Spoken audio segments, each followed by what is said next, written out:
Sois glorifié, Père. En ce moment, nous voulons écouter ta parole. Merci de te servir de ma vie. Merci de me permettre de communiquer ta parole comme il se doit. Je demande la force mentale, physique et spirituelle afin que je communique à tes enfants comme il se doit. Et je prie que tu ouvres nos cœurs afin que nous soyons capables d'accomplir ou d'appliquer ces principes. Au nom de Jésus. Merci Saint-Esprit pour ta présence, pour ton ministère. Au nom du Seigneur Jésus-Christ. Amen. Alléluia. Que le Seigneur nous bénisse. Nous allons continuer avec le thème que nous avions commencé la fois dernière. Que nous avons intitulé les choses à faire en 2026. Notre verset de base était Psaume 90 ou 90, verset 12. La Bible dit: enseigne-nous à bien compter nos jours, afin que notre cœur parvienne à la sagesse. Le second dit: afin que nous appliquions notre cœur à la sagesse. J'avais commencé à nous dire que la vie de l'homme est limitée par le temps. À chacun de nous, il y a un début et une fin de sa vie sur la terre. Et ce qui est important, ce n'est pas la durée de la vie que vous avez menée, mais c'est l'impact que votre vie a eu dans votre génération, dans votre société.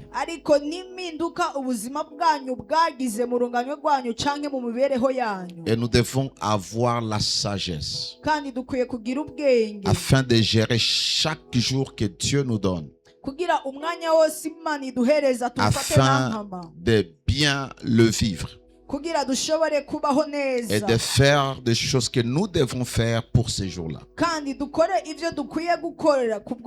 Parce qu'aucun de nous n'est éternel.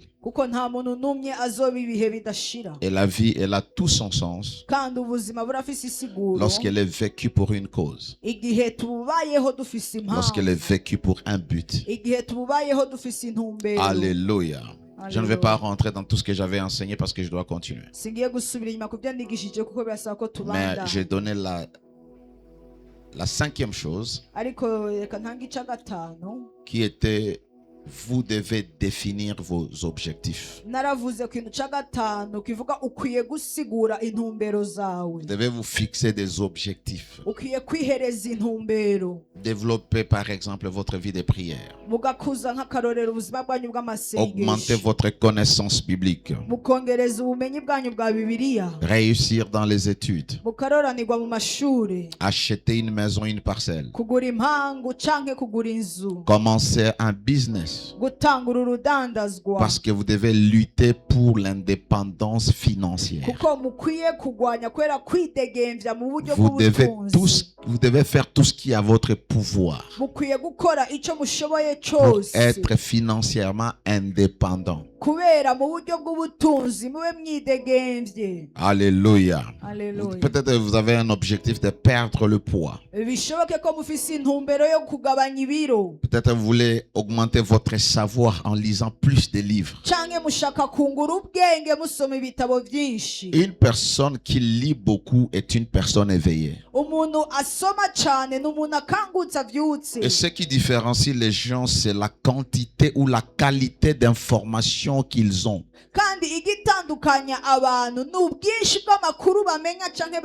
Vous savez pourquoi beaucoup de gens échouent dans les affaires? Parce qu'ils se lancent dans les affaires sans aucune connaissance. Et on pense que les affaires, c'est juste acheter et vendre. Et si on a l'argent, on va acheter les histoires qu'on va vendre. C'est pourquoi vous devez vous connecter avec des personnes qui excellent dans un domaine. Enseignez-nous comment on fait ces choses. Quels sont les principes à appliquer.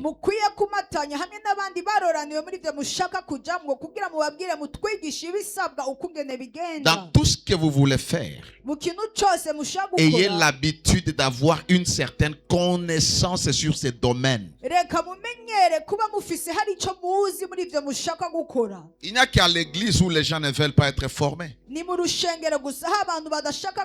C'est pourquoi même quand on est appelé par Dieu, on pense que l'appel suffit, on n'a plus besoin d'une formation quelconque.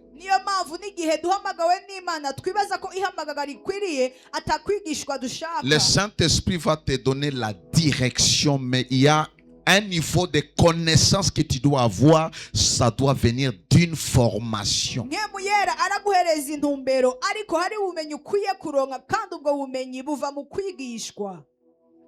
Alléluia. Alléluia. À l'église, les gens n'aiment pas étudier. Voilà pourquoi nous sommes nombreux, mais dans la classe de formation, nous avons une dizaine de personnes.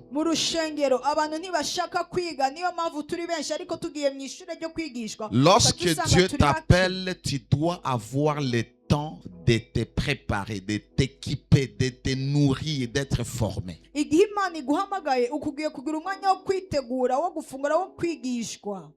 Alléluia. Alléluia. Alléluia. Alléluia. J'ai dit, si vous avez peut-être l'objectif d'écrire un livre, vous devez commencer à écrire votre livre. Et j'ai encouragé les gens à faire des formations. Tout le monde n'ira pas à l'université. Et si tu ne peux pas aller à l'université, au moins forme-toi, auto-forme-toi. Tu es à l'université, chaque année académique, tu passes 2 ans, 3 ans. Les études universitaires, ce n'est pas ta portion.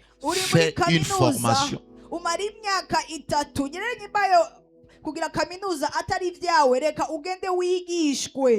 C'est pourquoi il faut se connaître. Connaître ses forces, connaître ses atouts, connaître ses limites.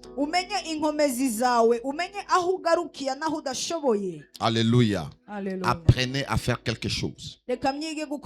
Apprenez à conduire. Tous les jeunes devaient savoir conduire un véhicule ici.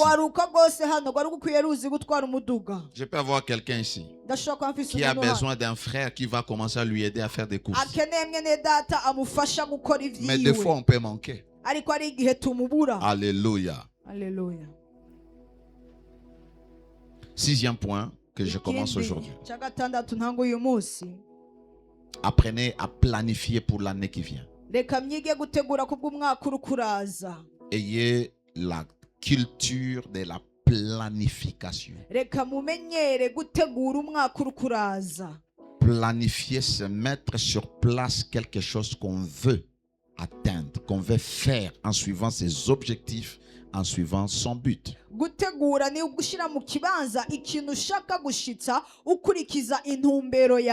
Si vous n'avez pas un plan, vous allez tomber dans la distraction. Si vous n'avez pas des plans, vous allez tomber dans la procrastination.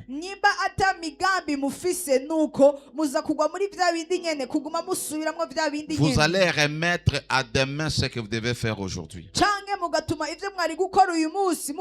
Vous allez remettre à plus tard ce que vous devez faire maintenant. Vous avez un objectif de connaître la vie d'Abraham, ayez du temps maintenant à étudier la vie d'Abraham.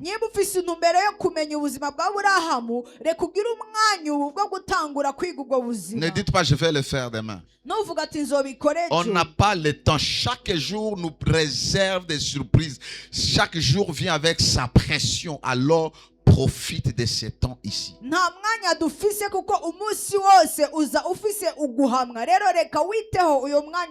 Le manque de planification nous amène dans la désillusion, c'est-à-dire tu perds des clairvoyances, tu perds des vues.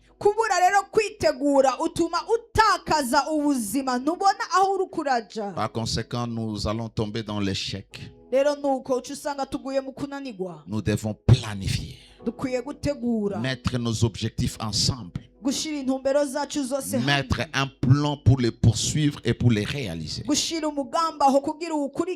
Parce que la planification nous permet d'être orientés et focalisés sur notre but et sur nos objectifs.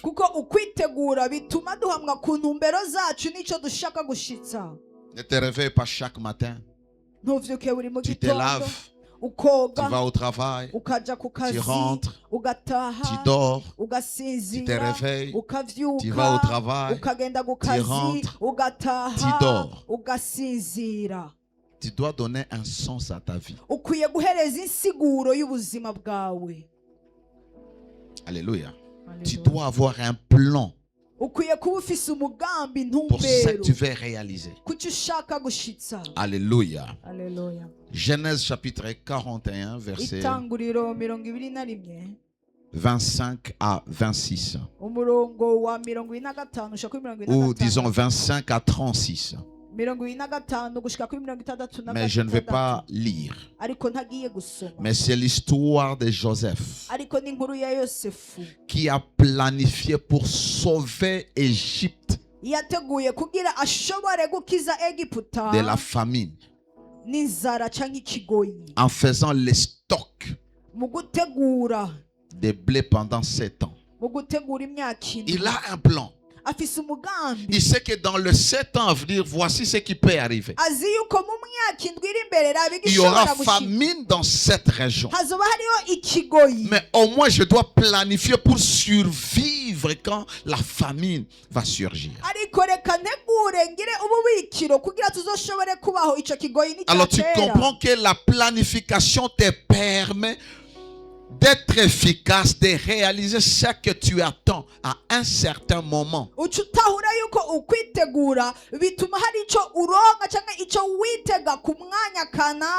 Tu dois planifier ta retraite. Tu dois planifier ta vie après 5 ans, 10 ans. Alléluia. Si vous travaillez dans une organisation et vous avez l'argent, vous savez que l'argent des organisations, ça vient tout le temps. Est-ce que vous avez un plan après le travail dans cette organisation? Vous êtes fonctionnaire de l'État. Est-ce que vous avez un plan? Il faut toujours penser, viendra un moment où ce travail ne sera plus là. Viendra un temps où moi-même, je ne serai plus en mesure de travailler. Mais comment est-ce que je vais vivre? C'est là que la planification est importante.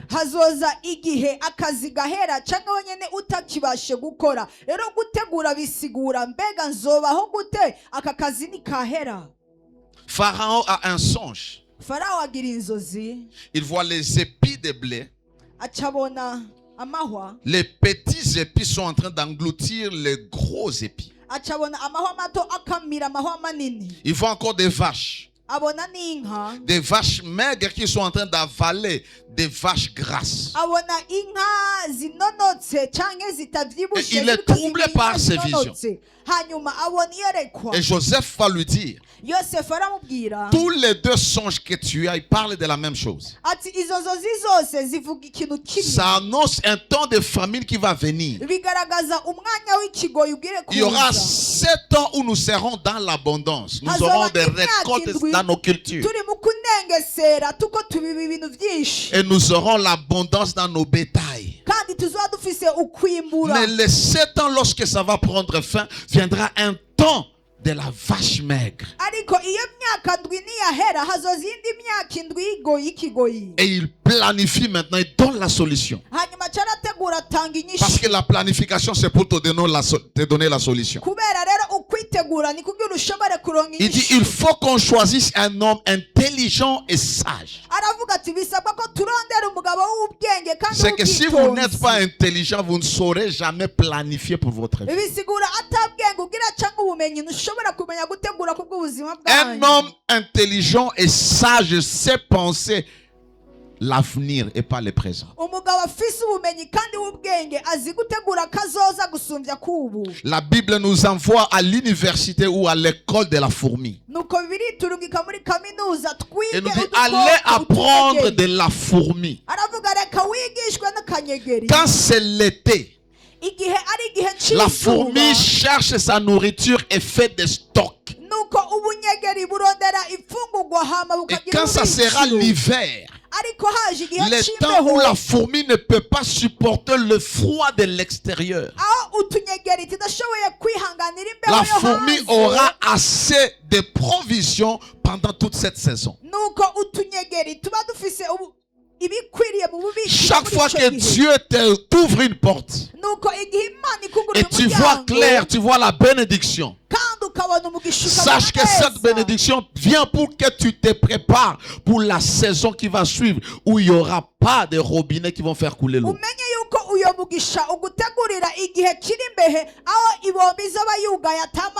Mais la plupart d'entre nous, lorsque cette saison est passée, nous entrons dans la saison sèche et nous commençons à pleurer et à demander encore que Dieu nous accorde la grâce.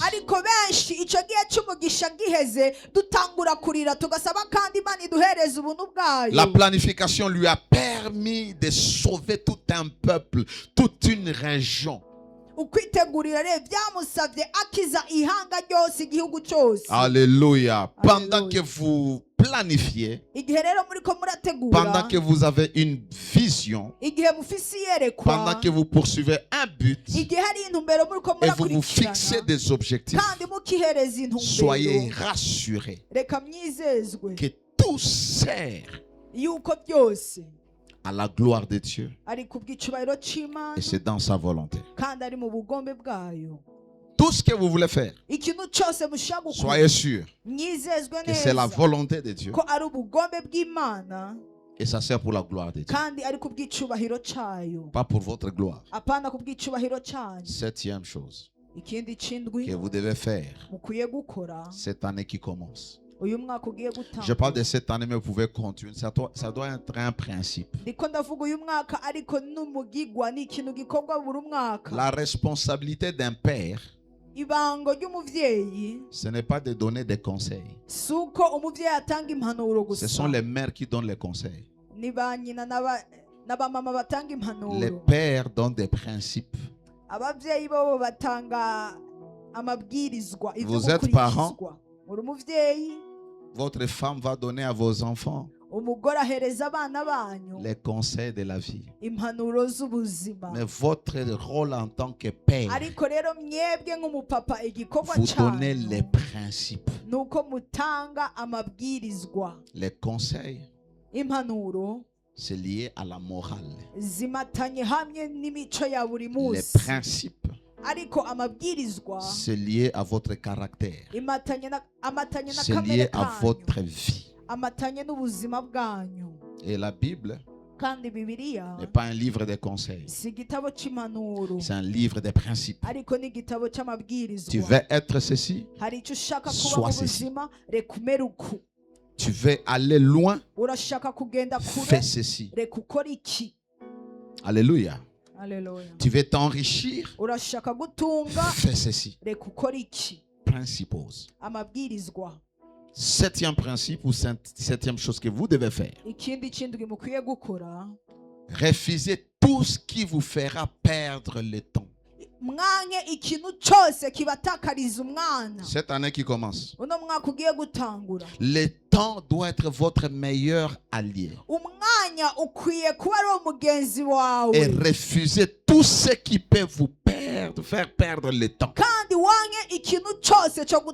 Que ce soit des choses, mettez cela à côté parce que ça va vous manger le temps que vous auriez mis à poursuivre vos objectifs.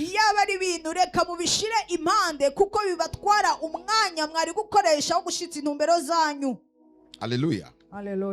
Vous savez, depuis 2022, j'ai commencé à écrire notre dévotion sur le pain quotidien.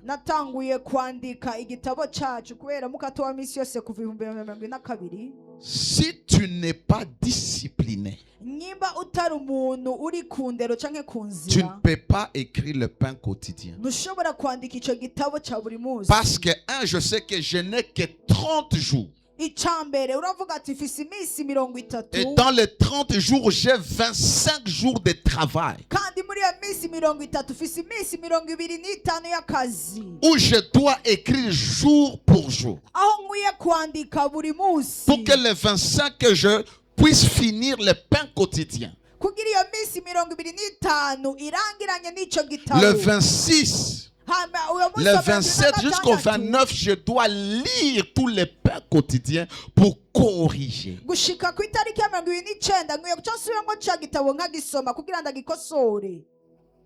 Les 30, ça doit être imprimé. Ça doit être disponible. C'est l'objectif. Il me faut la discipline. Il me faut éviter la distraction. Le seul outil qui me permettra d'accomplir cette œuvre, c'est mon temps et mon ordinateur. C'est-à-dire, je passerai plus de temps avec mon ordinateur pour accomplir mon but. Et pendant plus de 3-4 ans, 3 ans, écrire chaque jour. Non seulement les pains quotidiens, il y a les prédications, il y a les enseignements de nos classes à revoir, il y a les étudiants de l'université, de Léo University que je dois enseigner, il y a la famille. Tu dois être discipliné. Tu dois éviter la distraction si tu poursuis un objectif. Écoute, imagine, je vais écrire 3 pages par jour. Si je me dis, ok, je me réveille, je fais ma dévotion et je vais sur l'ordinateur. Et puis sur mon ordinateur, j'entre dans YouTube et commence à suivre une prédication. Est-ce que je vais accomplir mon but? Évitez de faire plusieurs choses à la fois. Poursuivez un objectif et atteignez-le. La distraction. Pendant que tu dis je vais prier pendant 1 heure, tu fais 40 minutes en train de chatter, en train de causer, en train d'appeler, en train d'écouter la musique. Écouter la musique, ce n'est pas prier. Chanter, ce n'est pas prier. Oh, kuimba, ni kuomba marambili. Qui vous a dit chanter, c'est chanter, prier? Ok. Comme on a chanté ici et dansé, on a prié. Et tu sauras que tu as développé ta vie de prière, c'est lorsque tu pries sans musique.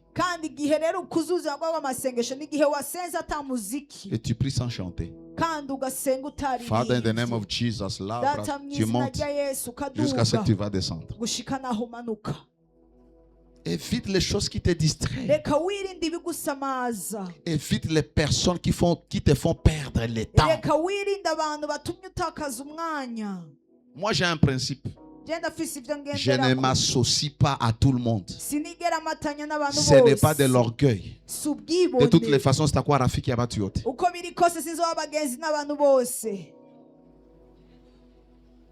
Associe-toi à des personnes qui peuvent t'aider, qui peuvent te motiver, qui peuvent te pousser, qui peuvent te défier à faire certaines choses.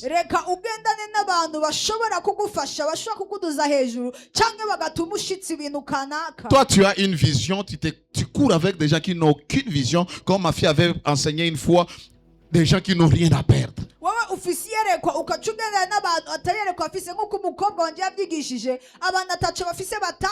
Qui sont tes amis? Si tu as 9 sages comme amis, c'est que le 10e sage, c'est toi. Si vous êtes dans un groupe, il y a 9 insensés. Le 10e, c'est toi. Et les gens n'ont aucune notion des temps. Parce qu'on n'a pas un objectif. Parce qu'on ne sait pas où est-ce qu'on est en train d'aller. Toi, tu ne peux pas me dire. Tu es en train de quitter ici. Et tu vas à la frontière. Ou ok, disons, Tu quittes ici, tu vas à Kigoma. Tu dois arriver aujourd'hui. Mais tu vas d'abord marcher toute l'avant-midi et puis te dire, oh, il est 14h. Laisse-moi aller à Kigoma. Est-ce que tu vas traverser la frontière? C'est que tu ne sais pas gérer le temps. Tu es distrait. Alléluia. Tu vas arriver à Kigoma. Quitte ici à 6h. Quitte ici au plus tard à 7h ou 8h.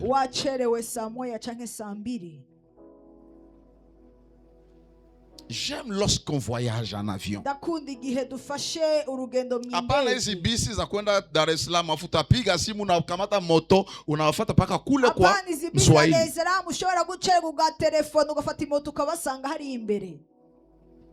Quand c'est voyager à 10h, on te dit de venir à l'aéroport à 7h, au plus tard 8h. Ils connaissent la notion de temps.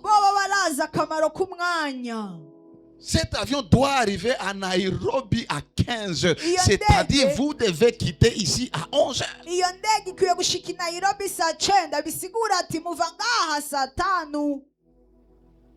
Et toi tu traînes. Ah non. Batanichunga. Utafika tu kwanza utakuta mtu mwalilamka mbaya ile siku. Anakuambia tu sitakupokea wewe rudi unachelewa. Et pourtant il y a encore 1 heure. Il y a encore 1h30. Pourquoi? Lorsque tu as un voyage, tu ne te distrais pas. La vie est un long voyage.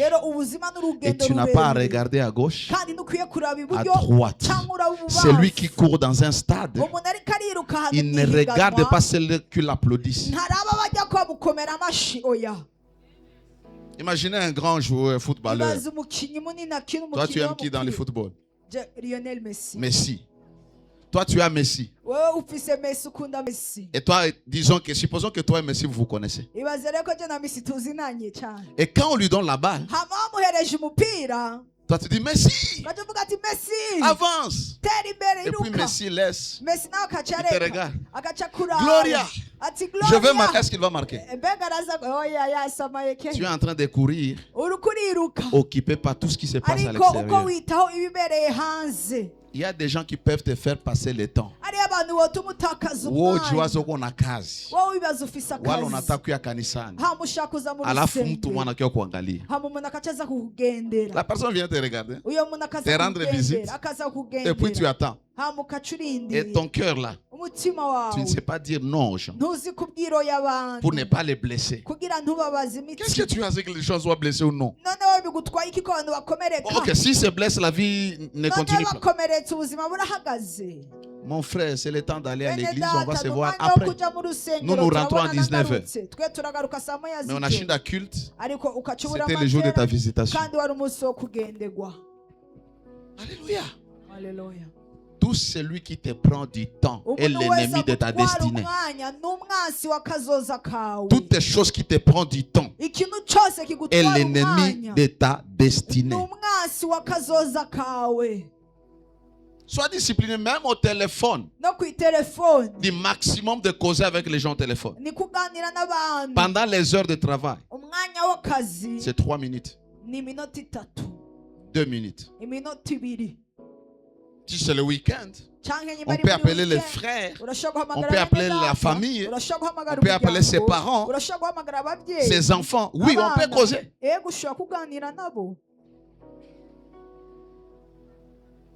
Mwanangu Fabrice hivi hachukui simu. Umwana wanje Fabrice ubu telefone nayo yakira. Yuko busy. Nuko hari ibimutwaye. Mais après quoi kidogo na kidogo. Fabrice tu es où? Arika ngo Fabrice uri he? Alléluia. Alléluia. Évite les gens qui te font perdre le temps.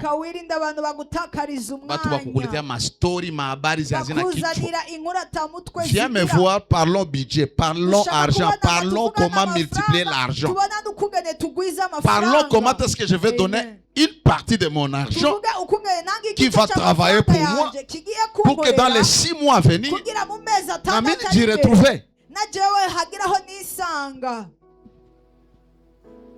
unaona masiku kwa impact. urani no misi muri impact Ile moquette ya rouge depuis tulikuwa on dirait ni marque. Tukura kuva hari Depuis tulianza kari moquette. kuva twatanguriye itapi. Tu ne manques pas à dire. Bisigura ati ntiwigera ubura ico kuvuga. Parce que kubera et vous savez, murazi ceux qui se ressemblent s'assemblent. abantu basa bagenda hamwe baragendana. Si tu es comme ça, ne pense pas que tout le monde viendra avec les histoires auprès de niba hari toi. ukuntu umeze ntibibaze ko bose bazokuzanira inkuru izo arizo zose. Les gens qui viennent plus auprès de toi, c'est parce que vous avez la même chose. abantu bakwiyegereza cyane nuko mufise ibintu bimwe. Toi, tu penses que les patrons, les pétroliers du Burundi, ils parlent de Ndagala, ils parlent de wewe wibaza ko umugwiza tunga w'igitoro we aganira iby'indagara. Utasikia tu utalala unaenda kwa Esperance. wowe ukaca wumva ngo ntiwajyanye wagiye kwa Esperance. Unaenda piga story. mwagiye gutera inkuru. Saka kama watu wanakuwa piga story kwako. niba abantu baje gutera inkuru iwawe. Sasa unapendaka story. nuko nawe ukunda izo nkuru. Simple. biroroshe. Bongo maître.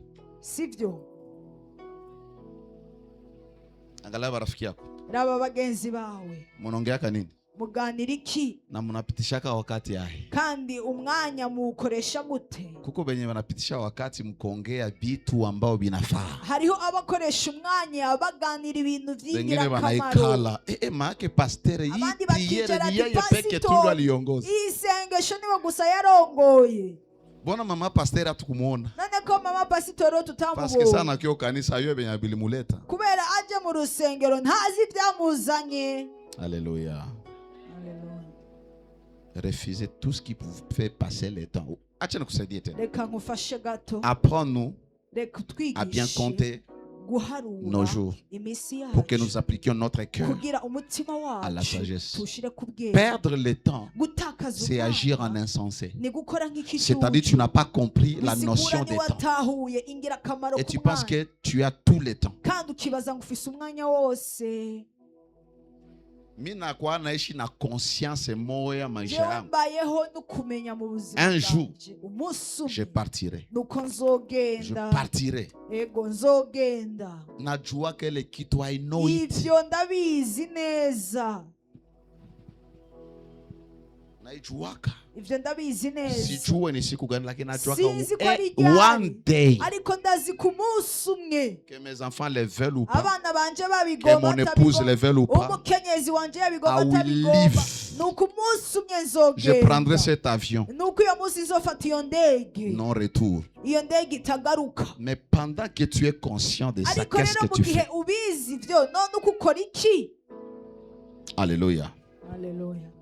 Uko unanielewa eh? uriko uranahura. Aba barafiki yako bote benye hakuna aba kwa mko mnaenda bagenzi nabo. bose atanamye muriko Kazi murashikana. ni kuzambitika tu. gusa akazi kanyu ni icaha gusa. Kuteta batu, kuharibisha batu, kuvuga abantu kubeshera abantu kuchonganisha batu. kwaba muko muteranya abantu Abakusaidia hata kitu hii. nta na kimwe Au bagufasha. contraire biko nakuongezea makuni igihe ushanye nuko bakongereza ya ibibazo Jehanamu.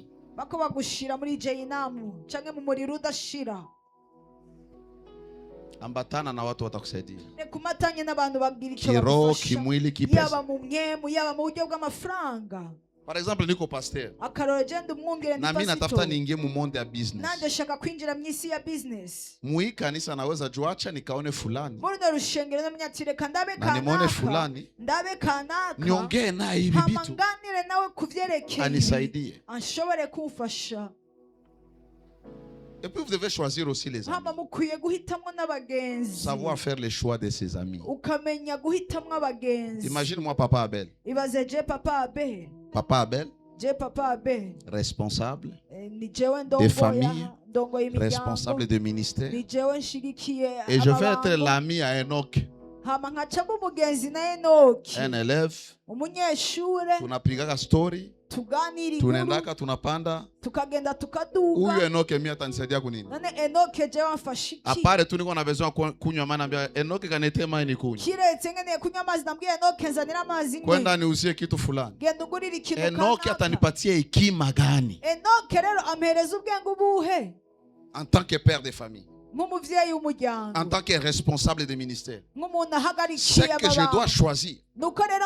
Mes amis doivent être les gens qui peuvent m'aider dans ce que je suis et dans ce que je fais.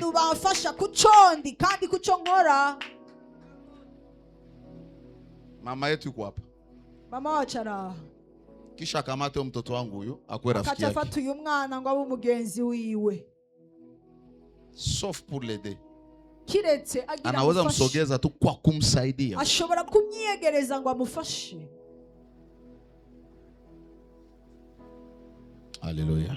Alléluia. Oui, les principes c'est comme ça, c'est difficile à avaler, mais vous devez si vous voulez faire la différence. 8e chose. Décidez de passer à l'action. Trop rêver, vous allez devenir révérend.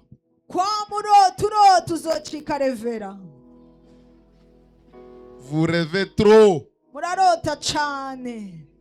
Vous avez des ambitions. Lorsque vous avez un but, vous fixez des objectifs. Vous faites un plan. Passez à l'action. Mieux vaut une action que 10 000 intentions. Moi quand tu ma Bible, lakini sina wakati. Acha niende kwa impact. Niende muvile. Tuko na repetition magharibi. Unarudia kunyumba fatigué. Tu ne liras pas la Bible. Hakuna mtu anasoma Biblia anachoka. Jana maître nilitoka hapa naenda nyumbani nilikoza monyali pigwa. Choko ndio nilisikia. Nikaenda kitanda nikalala. Afu ndugu mwaka nipigia simu 20h30. Nikamwambia papa, tutaongea kesho. Sasa siwezi kukusikia, siwezi, pardon. Kisha utaniambia wewe unachoka. Utafungua Biblia yako unaisoma. Hakuna kitu kitaingia. Laisse-moi te dire, même à l'école, si la tête est surchargée, tu ne comprendras pas. Tu as un projet? Cette année, acha kupeleka kesho. Acha fais-le. À partir de maintenant, commence à faire. Si c'est épargner, commence à épargner maintenant.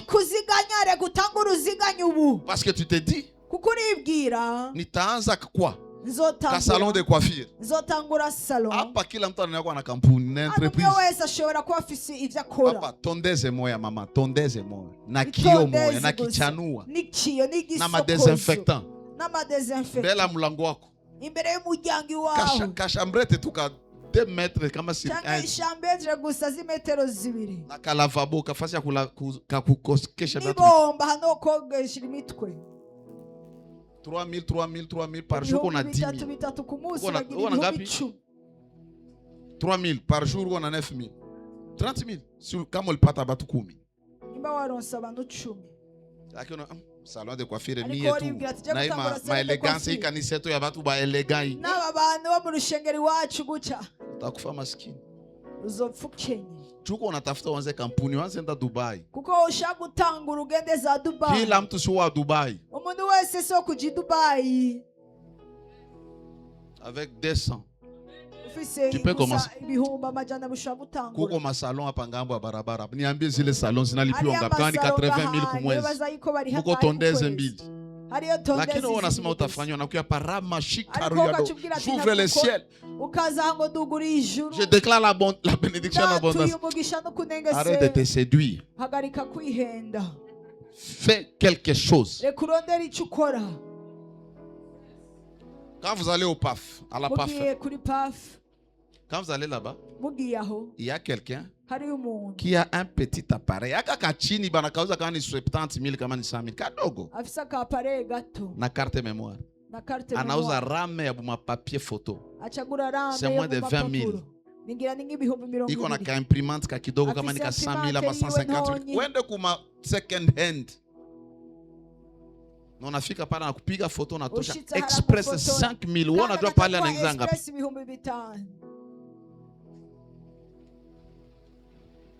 Fais quelque chose. Tafadhali nakusi. fais quelque chose. Tu me remercieras plus tard. Et n'attends pas beaucoup. N'attends pas commencer grand. Avec Dieu, on commence toujours petit. Comment est-ce que tu sauras la grandeur de Dieu si tu commences avec des millions?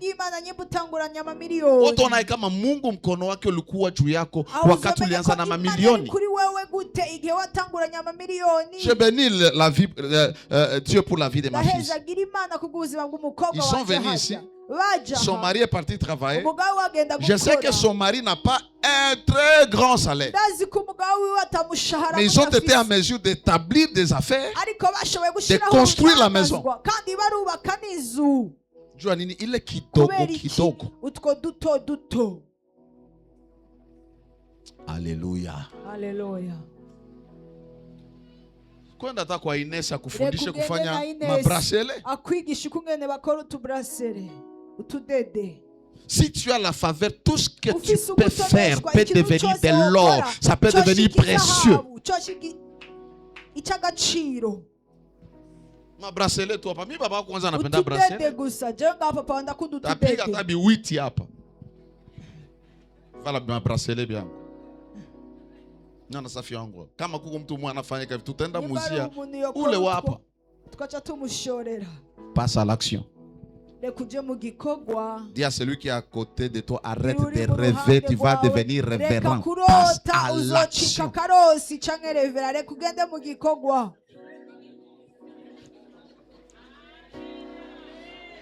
Son Excellence révérend.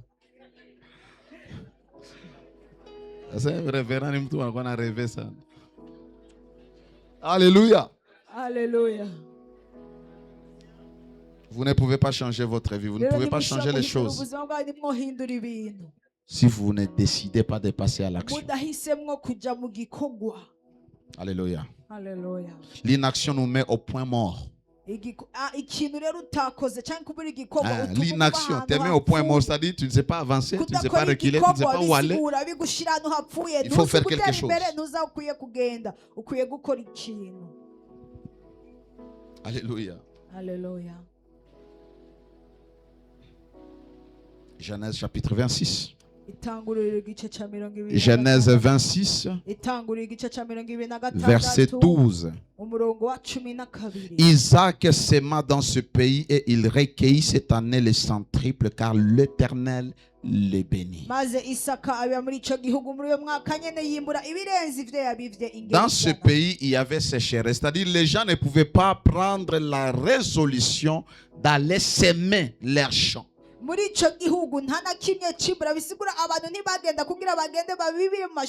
Parce qu'il y avait la sécheresse.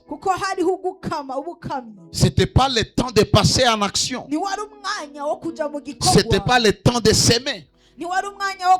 Parce que nous attendons le temps favorable pour nous lancer, pour commencer. Mais la Bible dit, au milieu de la famine, pendant la sécheresse, Isaac a semé. Il est passé à l'action. Et Dieu l'a béni. Alléluia. Chaque jour, travaillez, faites quelque chose pour atteindre nos objectifs. Écoute, Dieu bénit ce que tu fais et pas ce que tu souhaites faire. Baba, mimi nataka kuanza kuvuka mambuzi. Unibariki Mungu wangu, nibariki. Ni mpaka wakati unaanza fuga mbuzi ndio baraka ya Mungu inakuya inaachiliwa.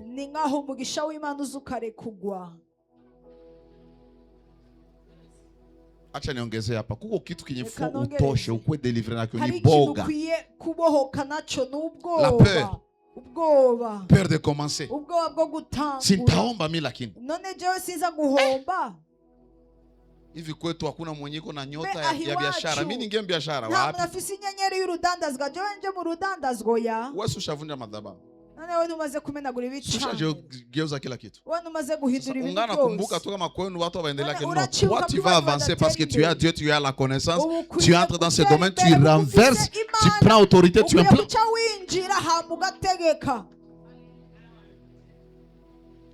Alléluia. Tu dois vivre avec la conscience de qui tu es. Oui, ces réalités existent. Mais nous appartenons dans une sphère supérieure. Dans un royaume supérieur. Qui est au-dessus des lois, des malédictions et de tout et tout. Ça tulibivunja, amini kama bilivunjika. Si hatuna nyota ya biashara, kama upime hautajua. Et laisse-moi te dire, n'aie pas peur d'échouer. Si tu échoues, relève-toi, commence. L'échec n'est pas une fatalité. L'échec est une école pour te donner la sagesse. Pourquoi j'ai joué? Qu'est-ce que je n'ai pas bien fait ici et qui a fait que j'échoue? Ukunanirwa n'ishure kugira uronke ubwenge mbe n'igiki cyatumye ahananirwa urakimenya kugira usubire kandi utangure.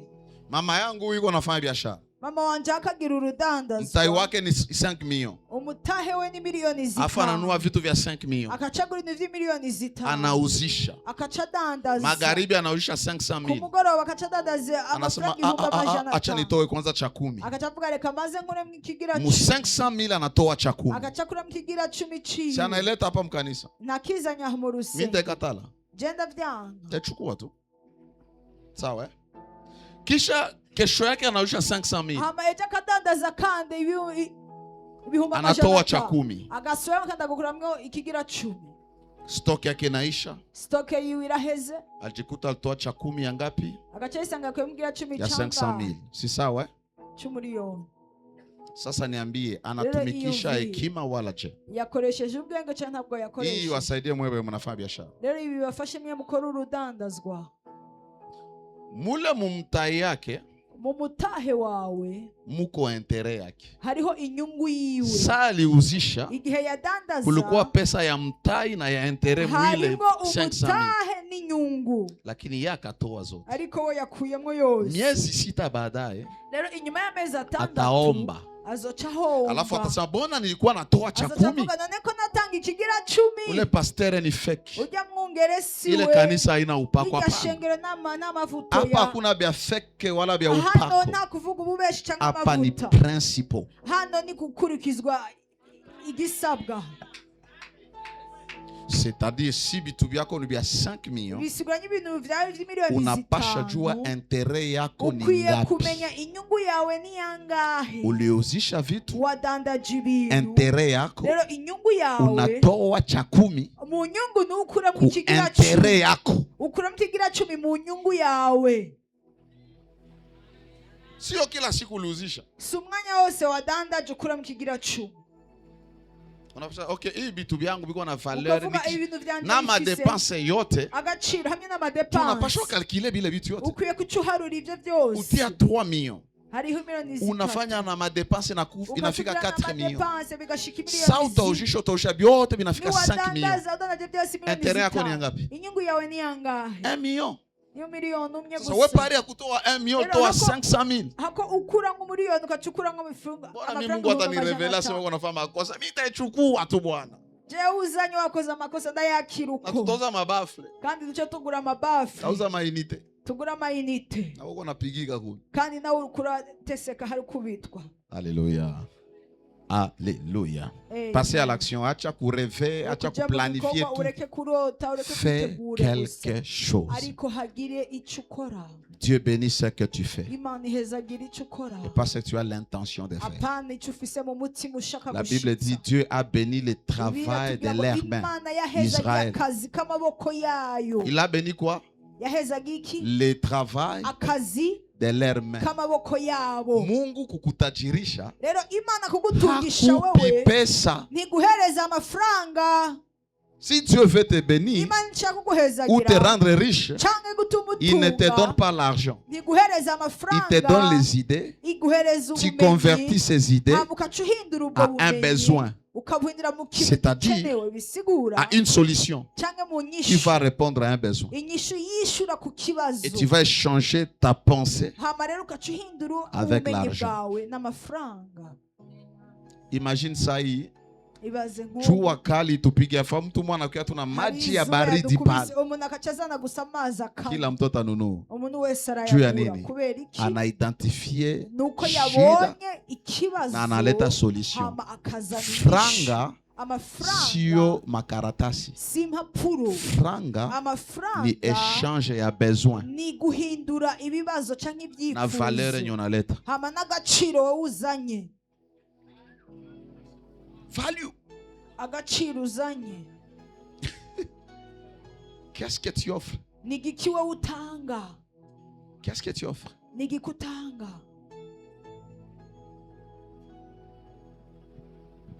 Danene. Hapana tu kuenda unapiga mizigo unafunga mzigo unatuma. Hapana kugenda gusa ugafunga imizigo. Unapasha jua watu wanahitaji nini. Ukwiye kumenya abantu bashaka iki. Unanielewa? Sizi kurukurana aho. Oh, biko wanatafuta par exemple. Akarorero.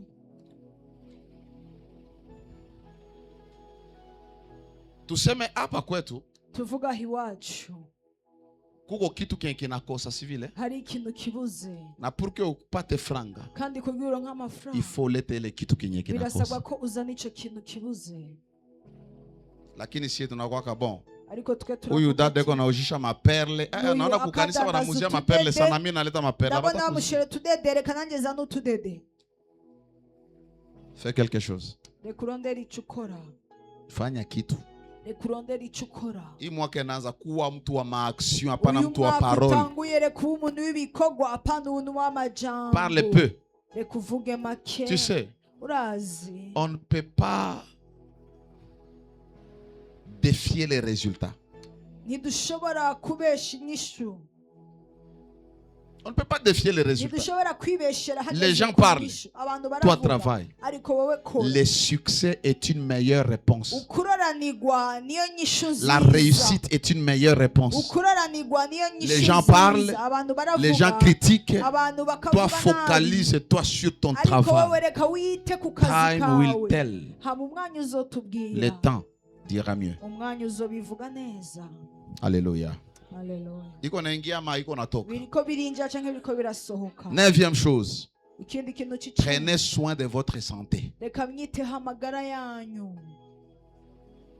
Utakufa wewe. Na muda wa Mungu hauyaenea. Mwili yako inalashe. Laissez-moi vous parler du mystère du corps.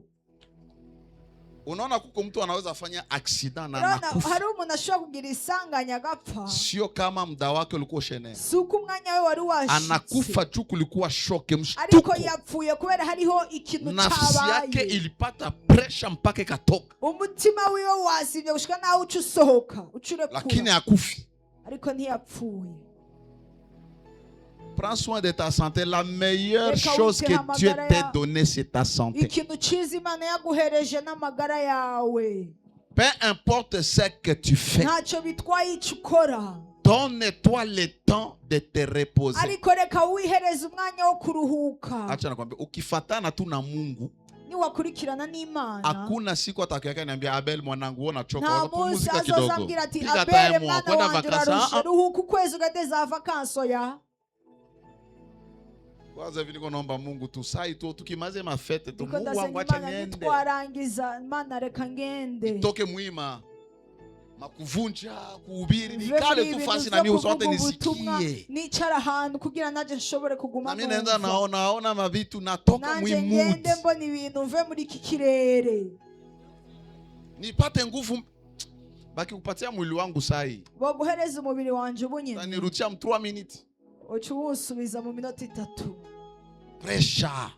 Kubera uburemere uburuho. La santé est un bien précieux. Si tu n'es pas en bonne santé, tu ne serviras pas Dieu malgré ton zèle.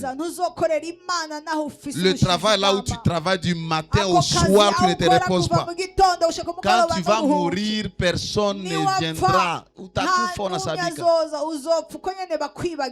Prends soin de ta santé, papa, maman. Mon frère et ma soeur. Ukikufa Mungu ataleta mwingine. Mungu iko na stock. Et les gens qui vont prêcher mieux que moi, qui vont démontrer la puissance mieux que moi, qui vont prophétiser. Afu nampenda Mungu sana kuremplacer analeta kitu kimoja mzuri tena. Tu watu basibakie biko wanamkumbuka Moïse. Santé psychologique.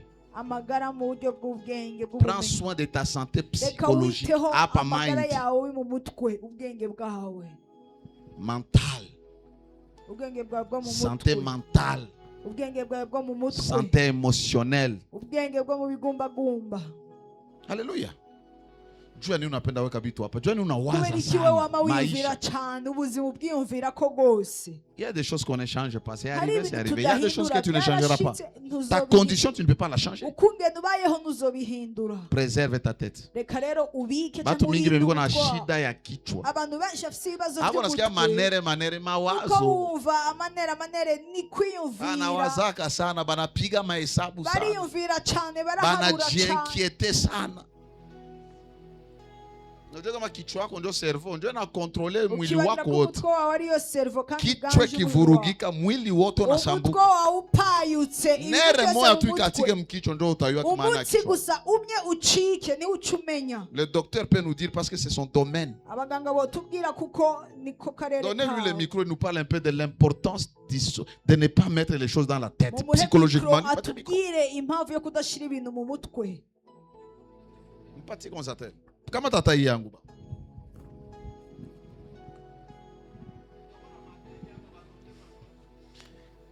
Effectivement, il y a des maladies qu'on appelle des maladies psychosomatiques, c'est-à-dire ça commence par le psychologique et ça atteint le physique. Donc il y a la plupart des maladies, ça se passe comme ça.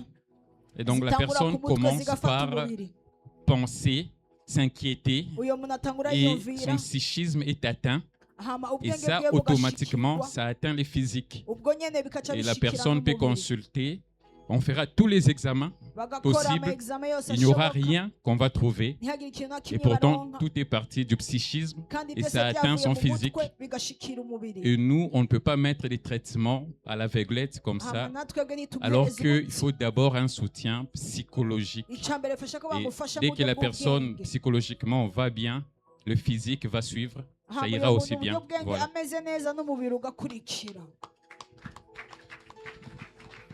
Merci beaucoup.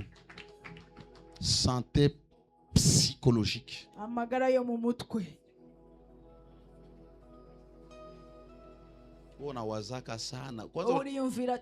Regarde même la qualité de ton sommeil. Regarde comment toi tu dors. La nuit, regarde. Oh, Miss Walking up sings. On a problème.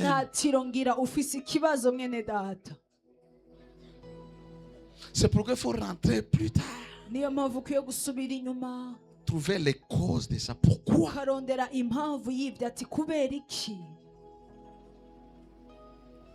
Alléluia.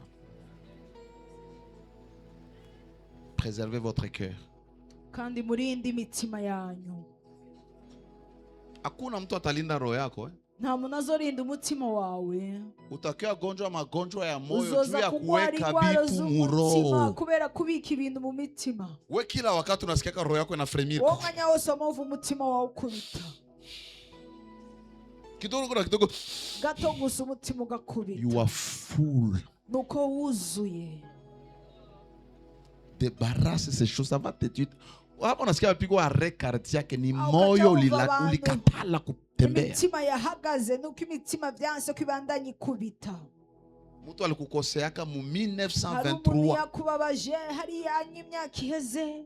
Tena wakwambia walimkoseaka babu yako ile familia mkoseaka. Wona komala na ile mpaka leo na tukile familia. Tu walimkoseaka babu yako.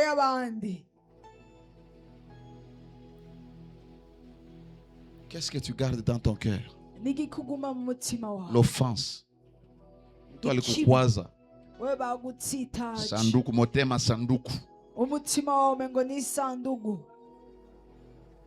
Unakosa amani. Ndio mtu alikukwaza. Jiumbie furaha. Tunza roho yako. La Bible dit garde ton cœur plus que toute autre chose. Tu sais garder l'argent, tes bijoux, tes costumes, mais pas ton cœur. Tu laisses tout entrer dans ton cœur. La vengeance, l'amertume. Utagonjwa magonjwa ya moyo. Hii sio psychique. Hii iko cardiaque. Mishipa ya roho inakatika, damu haipite, wewe unakuwa utajiua bure. Masusi ya maisha. Jésus a donné, ma fille a enseigné la parabole de l'homme là qui, les semeurs, la semence qui est tombée sur une terre épineuse. Qui de nous, par ses inquiétudes, il peut changer les choses? Tu crées la joie. Tu as le choix, soit tu crées la joie, soit tu mets dans ton amertume. Et celui qui souffre, c'est toi. Si tu ne sais pas pardonner les gens, ils sont bien, ils avancent bien. Ici, je vais t'appliquer l'adage médecin, guéris-toi toi-même. Alléluia.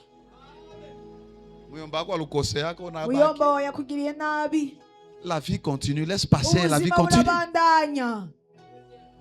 Alléluia. Évitez l'anxiété,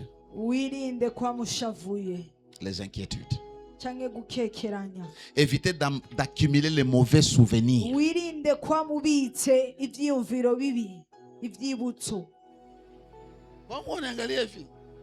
Maman Rebecca, les mauvais souvenirs, laisse.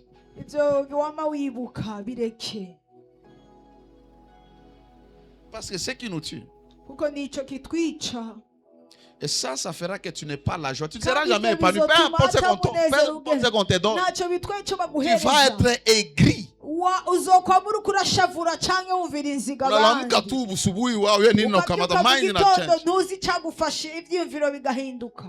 Les mauvais souvenirs. Baba Willy sitamsahau kamisi tamusamaka. Baba Willy iko na mwingine kule sasa kwanza akujana. Jipe amani. La colère, la rancune, le manque de pardon. Cherchez la paix du cœur. Jipe amani. Cherche la joie du Saint-Esprit. Prie en langue. Chante les psaumes. Quand ça vient, refoule. Dieu t'a configuré avec un système où tu fais repulser des choses. Soit tu les acceptes, soit tu les repousses. Repousse ces choses. Commence à pardonner. Est-ce qu'il ne faut pas s'inquiéter? Il faut s'inquiéter. Mais ne reste pas dans les inquiétudes. Fais ce que la Bible dit. Au lieu de t'inquiéter, prie. Ne vous inquiétez de rien. Mais en toute chose, faites connaître vos besoins, vos sujets d'inquiétude à Dieu. Votre santé physique. Prenez soin de votre santé physique. Mentale, cardiaque. Et aussi physique. Beaucoup de repos.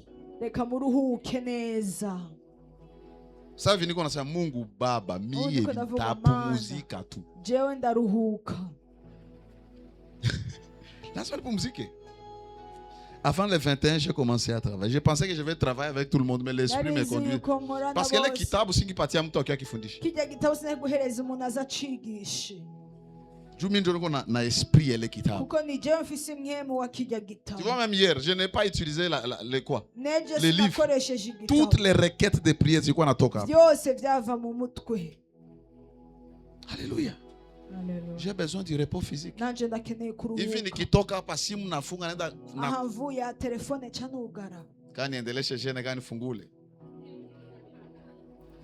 afuna lala cendyama batu yote baniinvite naambia abantu bose bantumiye nababwiye atoya ndio najua mwili wangu nisikuwe fasi niko indisposé siko umubiri sawa wanje simbe ndahana ameze neza dormez suffisamment muryame bikwiriye c'est tout nous qui aimons prier la nuit cyane cyane twe dukunda gusenga mw'ijoro écrire la nuit lire la Bible la nuit gusoma bibiliya kwiga bibiliya c'est mw'ijoro important aussi de dormir des Birakenewe moments no tu kuryama. laisses ta Bible tu Hari laisses ton umwanya ureka téléphone tu bibiliya yawe, dors telefone et ukaryama tu regardes ça ugasinzira mtoto wangu iko na imana hekima ikakira umwana wanje afise ubwenge wawezi juu juu ya Mungu we niwo kwica kubw'imana niko nakusaidia ndiko ndagufasha busingizi unapashwa bulipa tu upendo sipende itiro uraririha wabigomba utabigomba sasa wao uilipake unakuwa na surcharge wama wiyongereza surmenage siku moja nasikia tu ulianguka pa umunsi nyo bakumva waguye pasteur alipata atake hapana pasteur apumuzikaki oya pasitori ntakiruhuka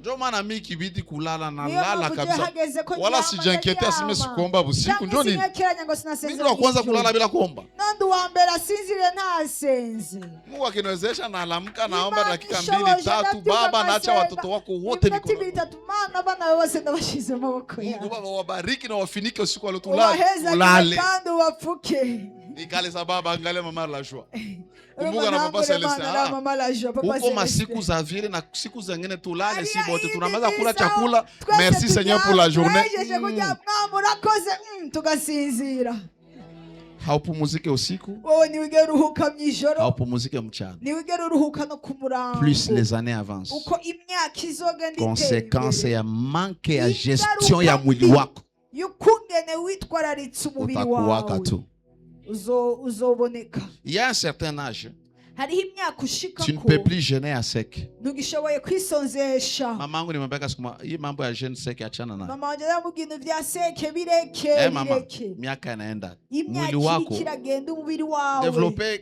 sanctification urashobora développer kwiyeza prière ya ndani ugakuza amasengesho y'indani ma mère je lui dis ache mambo Mama oh wanje wewe naramubwiye kila siku ibintu imisi utembee yose. kwenda kukanisa siku ugende nyingine mu bakia kunyumba rushengero iyindi misi Nijoro gume pasteur. muhira nigende umwungere mimi ndio nakwambia nije ndakubwiye acha majene reka aseke ibintu achana byo nayo kwisonzesha rekana ulishaka nabyo jene warisonzesheje ushafunga ushona matunda warisonzesheje, kandi warabonye inyishu yayo kula omba soma biblia omba senga usome bibiliya usenge acha siba kufukuza mapepo ntabwo tufu reke twe dusenge n'amadayimoni tuyasende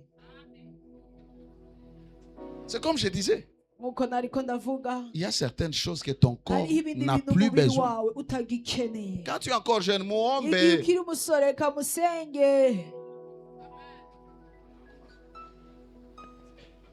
pour la santé physique veillez à votre nourriture kubw'amagara reka rero murabe imfungurwa murya et ce que vous buvez kandi n'ivyo munywa ibinyobwa évitez les munywa produits alimentaires reka mwirinde mangez les aliments reka murye indya zitese les mw'isafuriya produits alimentaires c'est tout ce qui a été transformé les aliments hama qui ont été mwirinde kurya transformés ibindi badandaza vyahinguwe Shalewa sinzi ko mwabitahuwe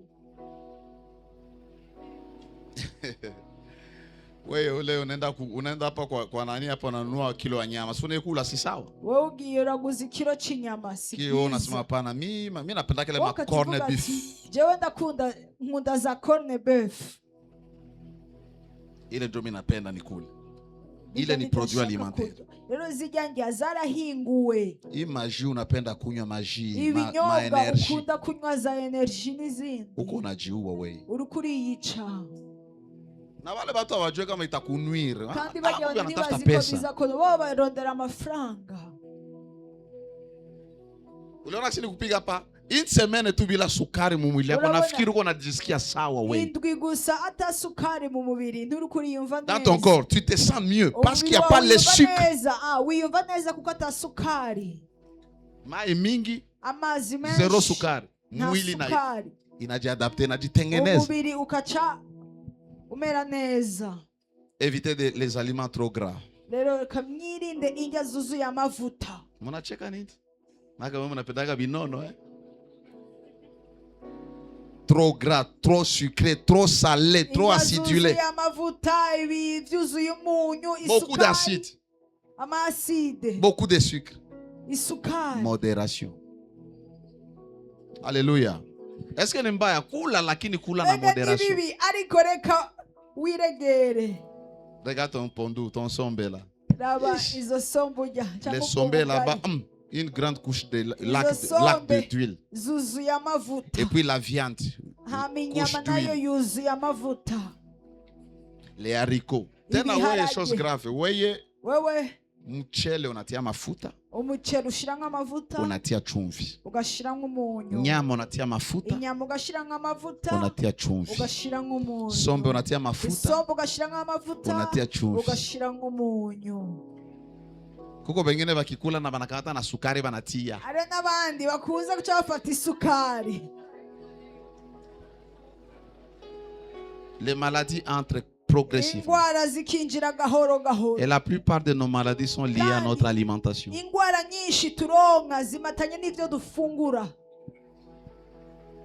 Évitez les sodas, les colas, Coca-Cola, les énergies. Non, on a qu'à voir qu'on a tandis ma énergie mouveille après les 31. Ouais, chunga. On a unaona nikikunywa tu energy kidogo nitasikia mishipa yangu inajidilate. Sasa siwezi kunywa energy. Haleluya. Haleluya. Niko nakwambia juu ya sante yako.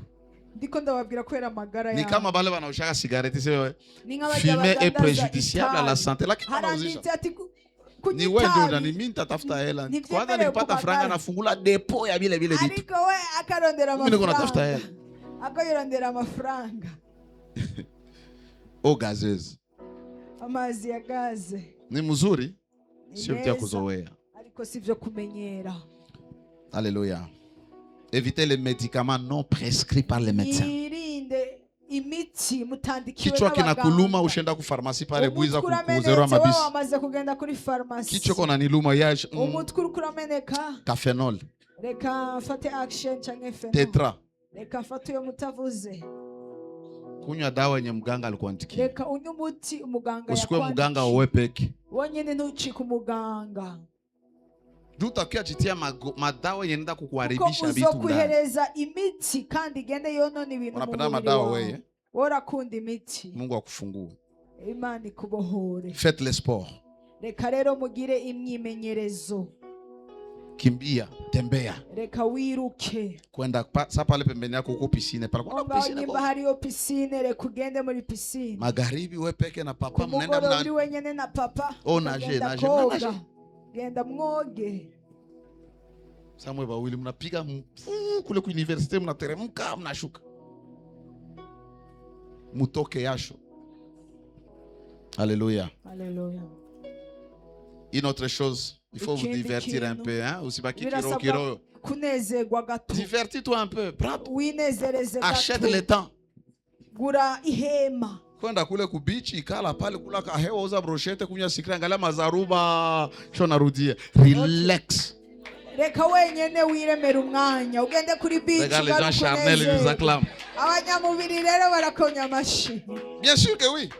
Ego birakenewe. Prenez votre femme, prenez vos enfants, sortez. Umugore kufata abana musohoke. Mwenda mkula ta brochette. Ugende mugena brochette. Kwa kiroho kila saa. Apana kuba bimwe mu buri munsi. Maisha iko na pressure. Ubuzima burafise ibibazo bya. Reka wiremera umwanya. Usimpigie simu ile sasa ngo ndio viloko kwa mganga. Apana nguli kwa mganga. Mungu akujali huko. Haleluya. Haleluya. Haleluya. Unatumikiaka nini sasa? None mukorera iki? Soma Proverbe nasema l'homme il jouit du fruit de son travail. Et c'est un don. Ça dit, si tu jouis le fruit du travail de tes mains, la Bible dit c'est un don de l'Éternel. Bisigura bitubwira ngo ni ingabire y'uhoraho. Wewe ni kuweka tu. Wewe ni kwamubika. Kuweka tu. Kwamubika. Kuweka tu. Kwamubika. Ukikufa. Ni wapfa. Bengine watazikula sawa. Bazikule lakini na wao enjoy kidogo. Reka rero bazoyaje nawe waranezerewe. Mtu mwana asikia alikufaka kama ni hapa Uvira akaenda kama mafaranga yake yote akajitia hapo njoni. Yafasha mafaranga yoyote kisha unakufa na mafaranga. none wapfuye bitwaye batakuya bataikamata na bazoza barachende. bayatore baje kuguhamba. C'est vrai.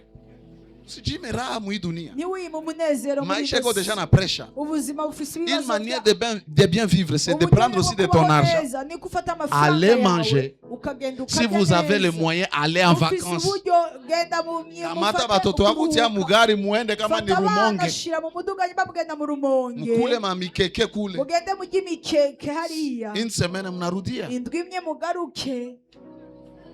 Vrai ou faux? Siko none. Leo il faut kutoe. Siko. Leo mtoe. Alléluia. Et beaucoup de chrétiens hii habaijui. Abakristo benshi ibi ntavyo bazi. Hauvali mzuri, Ntiwambara neza. haukuli mzuri, Ntufungura neza. kisha unaweka zako. Hamukubika yawe. Wekea wenye nayo. Reka ubikire beneyo. Byako njo byako, binyo unakula njo byako. Ibyawe, ivyo urya nivyo vyawe. Binyo unavala njo byako. Ivyo wambara ni Tena ni ibyawe. byako. Sasa binyo unakula njo byako, binyo unavala ni byako kuile wakati ukiale. Ivyo urya. Hapa nyuma hapa. Ivyo buri mwanya niwagenda. Jendi nyuma ya. Merele koti ya Vieni kwa naipenda. Ya koti narayikunda. Ile montre ya mzee ile unenani Kesa ya patia. mutama woyima. Hii inaingia mundani. Njo yako. Ibi byinjiye indani muri wowe nivyo Sasa vyiwawe. usijime hata kidogo. Rero ntiwiyime na gato. 10e chose, confiez tout entre les mains de Dieu. Reka byose bishire amaboko y'Imana. Tout ce que vous allez faire, Ikintu cyose mukora. confiez cela entre les Reka mains de byose Dieu. bishire mu maboko y'Imana. Iwe projet we kila Yaba ari kitu umugambi ikintu Mungu cyose. nakuachia. Reka ugishire amaboko y'Imana. Proverbe 16:3. Imigani 16:3. Proverbe 16:3. Imigani 16:3. Proverbe 19:21. Imigani 19:21. Proverbe 19:21. 19:21.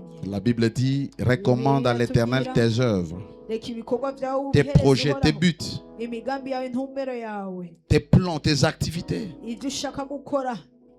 Et tes projets réussiront. C'est-à-dire tout ce que tu vas kandi ibyo ukora entreprendre va bizoranirwa. réussir. Bisigura byose uzokora bizoranirwa. Dernière chose, Ikindi ca nyuma, n'abandonne pas de poursuivre ton but. ntuhagarike gukurikirana intumbero yawe. Sois un jusqu'au boutiste. Reka uba umuntu ashika Ne kumpera. lâche pas parce que ça a échoué. Ntureke kubera byanse Ne lâche pas parce que ça paraît difficile. ntureke kubera umengo byagora. Poursuis tes objectifs. Ariko reka ushitse Tu intumbero peux échouer, yawe. relève-toi. Urashobora kunanirwa, subira Essaie encore. ubyuke. Hamusubira ukore. Ce n'est pas bon d'abandonner parce que tu as échoué une fois. guheba kubera wananiwe Même deux rimwe fois. canke kabiri. Wewe unaanza biashara, Wewe unaenda unatangura unahomba, udandazwa mimi ugahomba. na kwenda tena, Ati endelea na Jordan kuomba, bihenze endelea na oya. kuomba, siku moja bizoea. Bandanya uhomba hazogera aho Utapata ubimenyera. akili. Hamugira ubwenge. Na utaendelea. Hamubandanye. Persévère Reka en ushikame. suivant tes objectifs. Ubandanya ukurikira N'abandonne intumbero pas. zawe. Ntuhebe. Les échecs Ukunanirwa. sont des écoles. Ni ishuri. Pourquoi j'ai échoué? Kubera iki Qu'est-ce que je n'ai nananiwe? pas fait? Ni igiki ntakoze. Qu'est-ce que je dois faire? Rero ni igiki nkwiye Quand tu gukora. corriges, Umaze tu réussis. gukosora, uca Que le ushimira Seigneur te bénisse. ukaroranirwa. Imana iguhezagire. Alléluia. Tuombe nini? Dusengera iki? Ambia Mungu akupe hekima. Reka ubwire Imana iguhereze Maombi ubwitonzi. mkubwa naombeaka watu ni kuwapatia hekima. Icyo n'amasengera abantu ko Imana ibahereza Hekima ya kuishi, ubwitonzi bwo hekima ya kubaho, kufanya, ya kujua ubwitonzi nini bwo kufanya. gukora, bwo kumenya icyo bakwiye Alors dis à Dieu, gukora. donne-moi la sagesse Reka ubwire Imana mpereza ubwenge, de bien compter mes jours, hama ashobore guharura neza Donne-moi la iminsi sagesse yanjye. Mpereza ubwenge, de savoir quoi faire, nshobore kumenya icyo nkwiye quand gukora, les faire. umwanya nkwiye kugikora, La sagesse de savoir quand investir, ubwenge bwo kumenya uko nkwiye quand gushora, commencer un projet. ubwenge bwo kumenya ryari Prions au nom gutangura de Jésus. umugambi. Senga mu izina rya Yesu.